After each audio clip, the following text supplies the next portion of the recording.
Hi everyone, I'm GREYMOND. Today I wanted to talk to you about when does OCD get worse for most people. It's more of a statistics thing, but I think that you would find it interesting.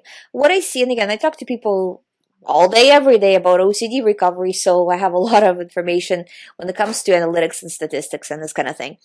So I can tell you that what I see is that whenever there's any kind of a stressor in a person's life, OCD tends to get worse. Now, it doesn't always get worse right when the stressor hits. Actually, what I find is um, the anticipation of stress. So say, for example, if it's a big event, so before the event, before trip, before, say, a wedding, or I don't know, some other, before a move, or say a person starting a new job, right?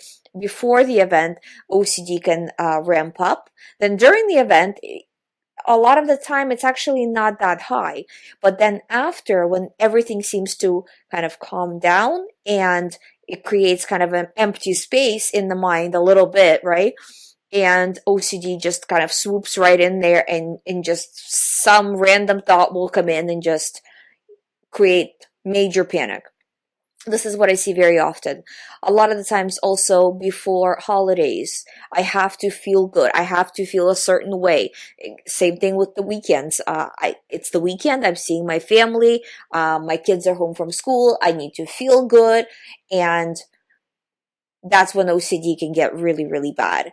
In terms of the course of the day, usually people feel either very bad. Mostly people feel really bad in the morning as soon as they wake up. Sometimes also at night, and sometimes both.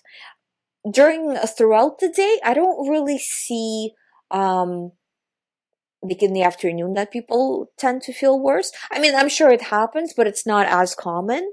And usually when I do see it, it's kind of there's a reason for it. Again, so such as, kids come home from school, so I feel like I need to feel good and I don't feel good. Like those kinds of situations. Or the person needs to do something at a certain time in the day and right before they get an OCD thought because it's something important. So it comes down to I need to feel a certain way, and the person starts to panic that what if, and then the OCD kind of comes in because it's the pressure. So the antidote to this is to not put any pressure on yourself. If you say right away, I'm going to feel how I'm going to feel, it doesn't matter. People around me know that I have OCD. I'm trying my best to battle it the best I can. I'm doing exposures. I'm doing my part in recovery. Recovery doesn't take one day, so it's going to be what it's going to be. I didn't ask for this situation. You are a victim of this situation. So it is what it is.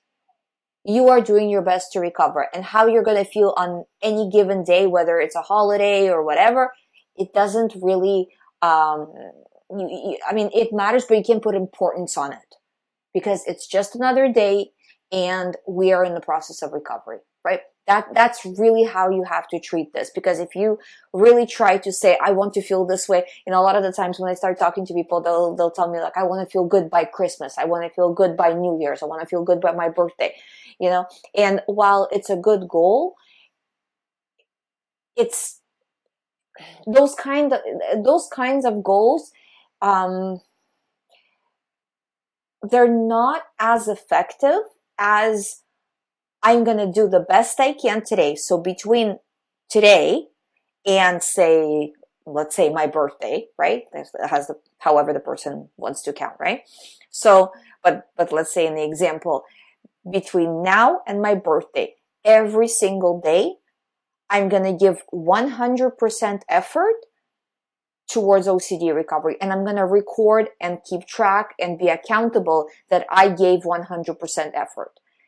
And if at the end of the day you can say, you know what, I really tried my best today. I really tried to push with exposures. It turned out how it turned out, but I really did give it my best to resist, to refuse, to not check, to not analyze, to do exposures. That's really what will make you recover. Just to say, well, by this day, right? It's like a kind of, if you look at it from a position of a diet, for example. Well, I want to be skinny by my birthday, but I'm just going to have this Twinkie right now. You know what I mean? Like that's not gonna work, right? So it's being accountable every single day. That's what's gonna get you to that goal. And that's really what matters. And this period of, like I say always, it takes about 6 months of focused effort to recover. Person usually feels better after 2 months. They feel different world better, but it takes 6 months to, what I would say, fully recover. And then there's also kind of the transition period into regular life that I would say is, another probably 6 months. But at that point, like, you don't have any thoughts. It's just kind of watching it, right? But you have to give yourself that time. And if you don't feel good on holidays, on special occasions, whatever, during that time, that's okay, because you're in the process of recovery. There's nothing we can do. Don't put pressure on yourself. When I was recovering, I always put pressure on myself to feel good during those special kind of moments in life. And it just makes things worse, and it just makes you spiral, So if you don't do it, I'm telling you, it's just going to take the pressure off, and you will see that those days actually go better when you don't put pressure on yourself. In terms of the other stuff, in terms of stresses and life changes, if you expect those thoughts to come in when you have a major stressor or a major life change, when they come in, even though they will still feel very real and anxiety will be very high when it comes in, just by that convenient timing, as soon as the stress left, the sun came in, just by that convenient timing, you will know that this is another OCD thought.